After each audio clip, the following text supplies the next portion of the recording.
tanggal 14 Maret tahun 2020. Zhao Lijian, juru bicara Kementerian Luar Negeri Cina, mengatakan di Twitter pada tanggal 12 Maret, mungkin saja militer AS membawa epidemi ke Wuhan. Penulis terkenal Hong Kong, Yan Chungou menulis di Facebook pada tanggal 14, ketika epidemi Tiongkok diatasi, seorang juru bicara Kementerian Luar Negeri tidak sabar untuk melempar panci untuk PKC.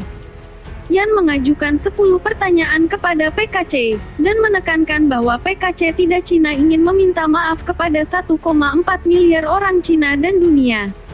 Yan Chungou mengatakan bahwa juru bicara Kementerian Luar Negeri suatu negara tidak dapat membuka mulutnya. Ambil bukti ketika Anda memilikinya, dan dengarkan jika Anda tidak. Ini harus menjadi persyaratan minimum dari sebuah negara yang beradab. Fakta adalah fakta, omong kosong adalah omong kosong, penolakan adalah penolakan, dan juru bicara Kementerian Luar Negeri seperti kebodohan jalanan, yang benar-benar menyesatkan. Zhao Lijian mengklaim bahwa militer AS membawa epidemi ke Wuhan. Sebuah permainan militer dunia diadakan di Wuhan tahun lalu, dengan tentara Amerika berpartisipasi. Pada awal 1 atau 2 bulan yang lalu, ada orang di daratan yang mengeluarkan angin, dan sekarang saya ingin menyebutkannya lagi untuk membingungkan penonton. Ketika pakar PKC Zhong Nanshan mengatakan bahwa sumbernya belum tentu China, Yan Chungou menganalisisnya berdasarkan data yang tersedia. Pada pernyataan juru bicara Kementerian Luar Negeri China, Yan mengajukan 10 pertanyaan di Facebook pada tanggal 14, sebagai berikut. 1. Jika militer AS membawa virus, mengapa PKC tidak mengumpulkan bukti sejak awal dan memberi kesaksian di depan umum? Dengan sistem daya PKC, sama sekali tidak mungkin menemukan orang yang terinfeksi pertama.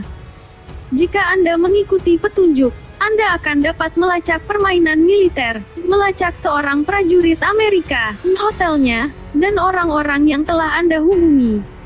Anda harus dilacak untuk terinfeksi olehnya. Mandarin, bukankah itu bukti di tangan? 2. Jika virus tersebut berasal dari Amerika Serikat, mengapa Amerika Serikat memblokir Cina dari awal, tetapi tidak sebaliknya? Itu adalah blokade Cina di Amerika Serikat pada awal. Mengapa Korea Utara, adik lelaki China, yang pertama menutup Cina, dan Rusia menutup perbatasannya dengan Tiongkok lebih awal? Mengapa Korea Utara dan Rusia tidak mengadopsi kebijakan bea cukai terhadap Amerika Serikat? 3. Jika militer AS membawa virus, mengapa PKC selalu menolak mengirim ahli ke China untuk berpartisipasi dalam penyelidikan? Karena sumbernya ada di Amerika Serikat. Amerika Serikat tahu lebih banyak tentang virus, jadi membiarkan mereka berpartisipasi dalam penyelidikan lebih efektif. Selain itu, Anda harus menuduh orang lain merugikan Anda. Jika Anda menyelidikinya, bukankah lebih sulit bagi mereka untuk menolak? 4. Jika sumber virus ada di Amerika Serikat, mengapa Cina terbalik, tetapi Amerika Serikat telah utuh selama 2 atau 3 bulan, dan baru belakangan ini menyebabkan penyebaran yang besar?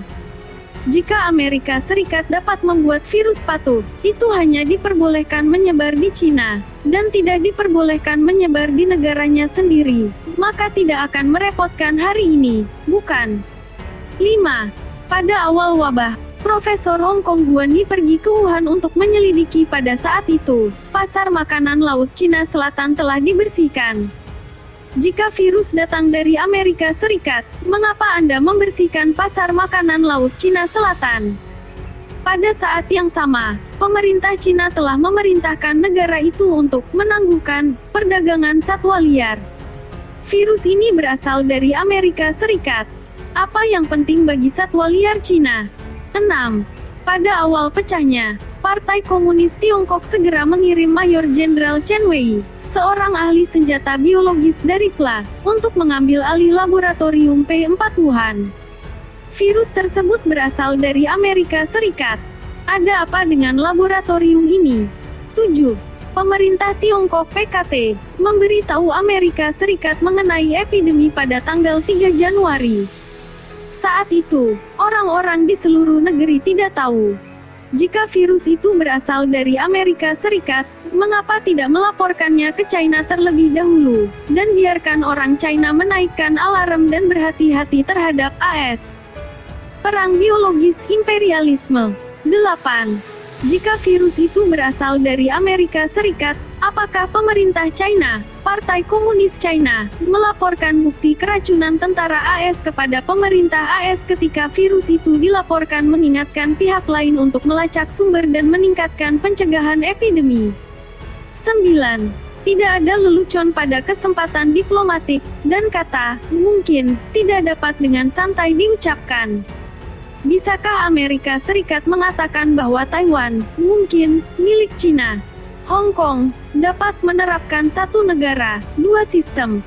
Kemungkinan, hubungan diplomatik antara Cina dan Amerika Serikat? Tidak ada, tidak pernah ada sifat mungkin. 10. Amerika Serikat adalah masyarakat terbuka. Dengan munculnya virus, para ahli medis dan epidemiologi harus berjuang untuk berinvestasi dalam penelitian. Amerika Serikat adalah negara dengan kebebasan pers. Jika ada masalah, media akan keluar dalam gerombolan. Pemerintah AS tidak memiliki kemampuan untuk menyembunyikan epidemi. Sebagai juru bicara Kementerian Luar Negeri, mengapa bahkan tidak memiliki akal sehat ini? Yan Chungou berkata, ambil kembali 10.000 langkah dan katakan bahwa walaupun virus itu benar-benar datang dari Amerika Serikat, apakah Partai Komunis Tiongkok akan meminta maaf? Tentu saja, karena Partai Komunis Tiongkok berkonspirasi untuk menunda epidemi selama 40 hari penuh. Pusat Wuhan, 20 hari. Pemerintah pusat menyembunyikan seluruh negara selama 20 hari. Dan bahkan wabah epidemi, sepenuhnya di luar kendali, dan menyebar ke dunia dengan lebih serius. Bukan Tiongkok yang ingin meminta maaf, PKC yang ingin meminta maaf, bukan hanya PKC yang ingin meminta maaf kepada negara lain di dunia. Minta maaf kepada 1,4 miliar orang Tiongkok.